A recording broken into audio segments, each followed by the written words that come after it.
오늘 말씀 에스겔 4장 그리고 다음 장 5장에는 예루살렘 성이 무너지는 것을 네 가지 상징적인 행동을 통해서 선포하십니다. 이미 말씀드렸던 것처럼 에스겔은 두 번째 바벨론의 공격에 의해서 이제 포로가 되어서 바벨론에 가 있는 상태죠. 아직 그 바벨론에 의해서 예루살렘 성 자체가 무너지는 것은 일어나지 않은 상태입니다. 예루살렘 성이 무너질 것을 상징적인 행동을 통해서 나타내라 한 이유가 있습니다.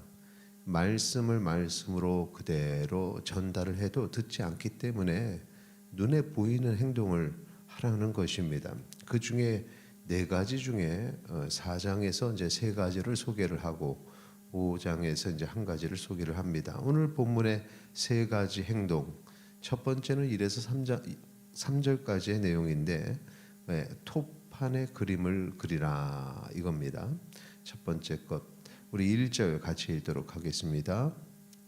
너 인자야 톱판을 가져다가 그것을 내 앞에 놓고 한 성읍 곧 예루살렘을 그 위에 그리고, 이제 그 위에는 그 다음에는 이제 예루살렘의 사대를 세우고 흙 언덕을 얹어서 이제 공격하는 사람들이 올라갈 수 있는 언덕 쌓는 것, 진을 치는 것, 그리고 성벽, 성문을 무너뜨리는 공성퇴라고 하는 것, 그것들을 이제 다 두게 하죠.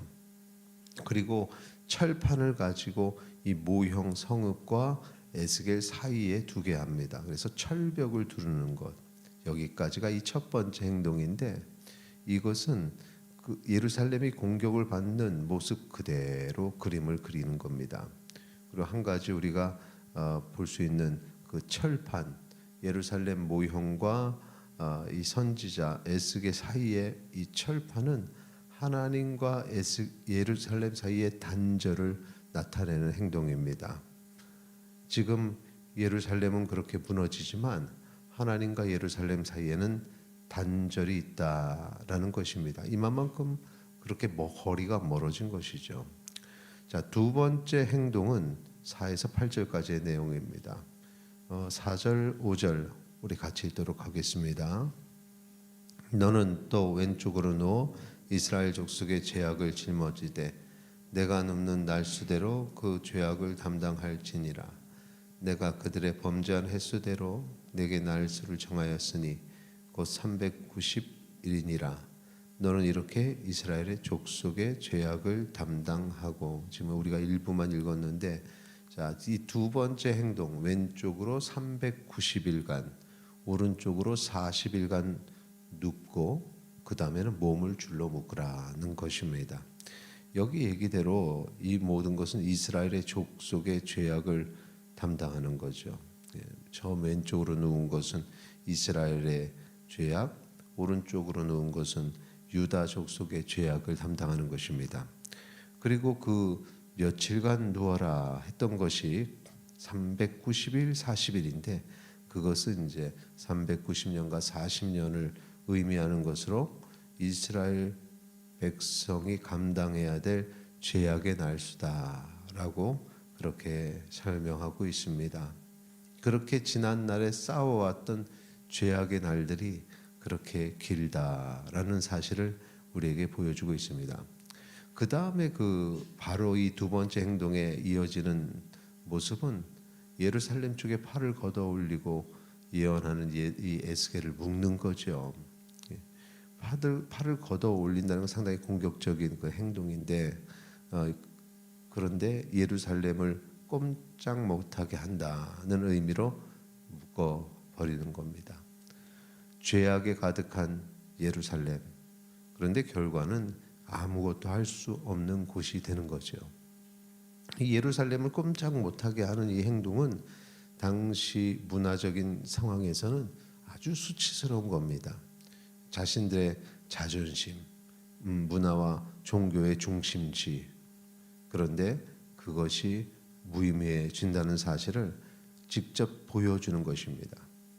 자, 세 번째 행동 9에서 17절까지의 내용인데, 세 번째 행동은 누워 있는 동안에 음식을 먹는데 처음에는 이제 그 인분으로 구운 음식을 먹게 하고 나중에 사람들이 비난을 하니까 그 다음에는 이제 쇠똥으로 불을 피우게 하는 행동입니다. 14절 말씀, 이 명령을 받자마자 에스겔이 호소한 내용입니다. 우리 14절 같이 읽겠습니다. 내가 말하되 주 여호와여, 나는 영혼을 더럽힌 일이 없었나이다. 어려서부터 지금까지 스스로 죽은 것이나 짐승에게 찢긴 것을 먹지 아니하였고 가증한 고기를 입에 넣지 아니하였나이다.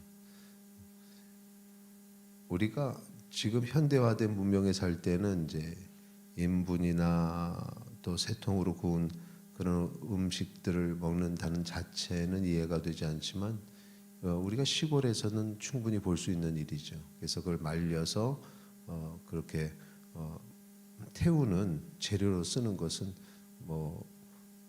그것은 현대 사회에도 볼 수 있는 것인데, 그런데 그 자체 때문이 아니라 인분이라는 것 때문에 이 인분을 가증한 것으로 여깁니다. 성경에서, 율법에서. 그래서 이 인분으로 구운 떡은 그 떡 자체도 가증한 것으로 여기게 되는 거죠. 그래서 그것을 먹는 퍼포먼스를 보여주고 당연히 사람들이 그걸 비난을 하는데, 우스운 것은 그들이 더 가증한 짓을 행하고 하나님과 거리가 멀어져 있음에도 불구하고 그러한 것을 비난하는 그런 모습들을 드러내게 하시는 겁니다. 그 다음에 하나님께서 그러면은 인분 대신에 쇠똥으로 불을 피울 것을 허락한다 해서 그렇게 하지만 그 음식이 많지가 않아요. 그 음식이 많지 않을 것은 이제 너희들이 그렇게 원하는 것대로 하지만 원하는 대로 될 수 없다. 이스라엘에 기근이 닥친다. 그 기근이 닥치는 이유는 당연히 이스라엘이 무너지기 때문에 그렇죠. 그렇게 이스라엘을 향한 심판이 가까이 왔는데 사람들의 생각은 여전히 무엇이 문제인지를 모른다는 것. 바로 이것 때문에 오늘 이제 이 세 가지 행동, 그리고 이 다음 장까지 합하면 네 가지 행동을 통해서 알려주고 있는 것입니다.